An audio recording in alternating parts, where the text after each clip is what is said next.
Yo, what's going on? It's Terrell, Hall of Fame, D-Line, Tbkc, and all that sweet, beautiful, wonderful shit. You know, many people have been asking about the Camelot Bloods, and, you know, some of the guys down there in Mexico have incorporated some of the Camelot Bloods, and they have been, you know, I guess taking the world by storm, and people are looking at pedigrees and how is this and how is that, and it's not anything new. It's just more rare. But basically what you have to do, right? And I won't name the dogs and all that stuff because I don't know if people want, but y'all know some of these dogs is getting a lot of clout, and they're beautiful animals. But basically what you have to do is pretty simple. The original dogs, right, were XLs. If you look at Cairo would have been an XL. Like I've told y'all, Little Road, who most people consider, you know, the original pocket, would actually be a standard today. He was over 17 inches. Now, one of the ways that we would add quote unquote substance to the dogs, because of course with this being a terrier breed, you would have some dogs that were a lot smaller than the other dogs and you wanted to add some size. You would go and you would use, you know what I'm saying, some of the bigger blues, definitely the Camelot Bloods, and you know, some of the more XL dogs to put that size on there. Now, we're not going to play around and act as if some of these XL dogs, their origins most times date back to stuff like Whopper, some Bordeaux, some of those type of things. You'd be lying to yourself if you didn't say that, you know. So this is one of the reasons why it was more rare in the States for you to especially mess with the Camelot dogs. And then also, you know, it's just certain bloods if you wanted to keep yourself with a real standard pocket breeding program. But now it's been done a lot more. And even the larger dogs that were in the Edge family, like Cairo, you know what I mean? For whatever reason, a lot of people didn't breed them to the smaller dogs until later. Well, I guess the main reason was because people weren't into small dogs until the Little Row phenomenon started. Now, this is what I will tell you about this, the blending of the bloods, and that's getting to the point of this video. It's a simple process. A lot of people are interested in it. It's very, very simple. It's not rocket science. It's this simple. Get you the cleaner American bullies, right? And when I say cleaner, I'm talking about, you know what I mean, your old Gotti blood that wasn't so much bulldog. Of course, your Remy line bloods, you know, your Paco bloods, you know, some of my blood, maybe even Oscar's bloods. Those type of bloods. You get those dogs that are known for being cleaner, but maybe can hold their own on the bully stage. And what you'll do is you'll breed that to, say for instance, a Camelot dog. Once you breed it to the Camelot dog, you'll notice that you're gonna get that's weird because they widen up. So they sort of take on the frame of what you're getting from your standard American bully with the wider chest, but they're bulkier. They get a lot of the size from the Camelots or the other XL dogs. But they'll shrink down for the most part. Sometimes you'll get some that they're dominated by the more, you know, XL Mastiff type blood, and they'll stay bigger. Now you say, how do I totally refine it? This is where the double down comes from. If you're taking a female from that breeding, you would want to take it to a larger, you know, nice, very, very clean Edge blood again, or some blood that's in that family that can help you clean it up. Usually that second generation, if you can take that Camelot dog, or like I say, another XL, strong XL blood where the dogs are a lot bigger, maybe 130, 140 pound dogs, you can refine it and you can get a more consistent version of that blend of the XL with the Razor's Edge or old Gotti line type of look, and it'll hold itself. Now, this is something that you always have to remember. If you're doing this in a multitude of places in your yard, if you compound those genes, basically taking big blood to big blood, even though it's 25%, it can take over and your next litter will come out huge. So you have to sort of remember the balance that is there.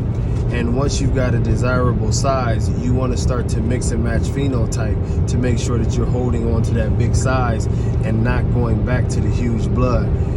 I would always tell people when they was talking about, you know, the pocket thing, you know, how to add that size. And it might not necessarily be that type of XL, you know, the really, really big XLs, but one of the ways that you would always make a thicker, bigger pocket, because of course you had some that were smaller like Gargoyle and those type of dogs, is you would always go and you would find a big, you know, a big XL, even if it was like a Razor's Edge Cairo type of dog, and you would take it to the smaller dog, it would drop the height, give you substance on at least a couple puppies, and you would go along with the ones that took the phenotype. And the other ones, you know what I mean, obviously they weren't fitting what you were trying to do, and you would just move forward with those and still keep on mixing and matching. But you always have to keep it in the back of your mind that that XL blood is there. You don't want to compound that blood. So after, you know, so I'll give you an example because I know this can be somewhat confusing. Hey, YouTube, quiet. But like I said, if I, you know, in my own yard, if I took a boy like Creed, right, I take Creed and I breed him, which I'm doing, by the way. I've got 2 edge females, more older blood. If I breed that to one of those dogs, then I would turn around and I would take a puppy off of that and breed it to somebody like, for instance, Tommy.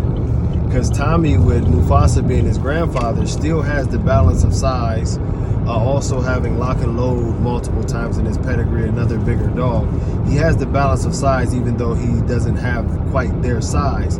Those genes would kick in and hold that size gene a little bit better, but, you know what I mean, he's tight and he gives you the true American Bully look.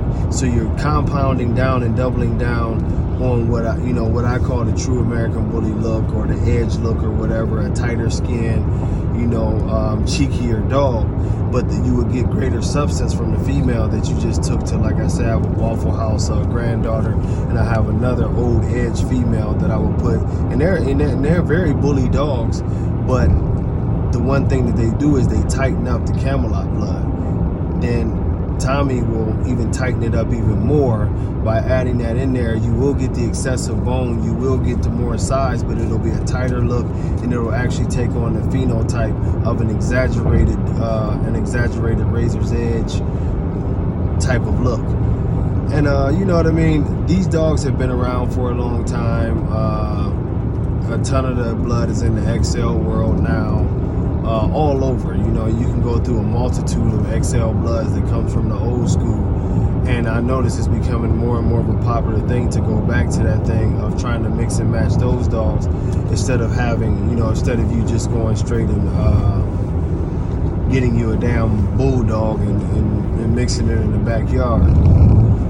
If you're gonna do it that way. Shoot for a 25% of that combo and never let it get over that 25%. Even if you can get it at 12.5 but balanced, you'll see better results, and your dogs won't carry such a mastiff type of look like a lot of these XLs do. So yeah, you know, that's what you see them doing. That's what you see how it is. You can do many combinations of that combination depending on, you know, the size you want. Some people just want an XL that carries those sizes, but carries more of the stature and the frame of the smaller dogs, which means the wider chest, tighter skin. Well, then you do it almost reverse. You know what I mean? You try to make it a 50-50 dog, and still breed towards the phenotype of the tighter skin, wide chest, but make sure that you're infusing that size in there a little more prevalently, so you get the bigger, wide chest, chiseled up, you know, XL type dog. But the main thing is balance whenever you're doing any of these breedings, man, and understanding the blood that's behind there. Another thing before I go, always understand that when you're dealing with the XL dogs, and especially dogs that we know there's probably some kind of mastiff coming from, you know, 30 years ago or whatever the case may be, you want to remember that these dogs are a lot more aggressive than our typical American bullies, because they have that guard dog characteristic there. So it's not just about phenotype. Make sure that you're not making a hot ticking time bomb either.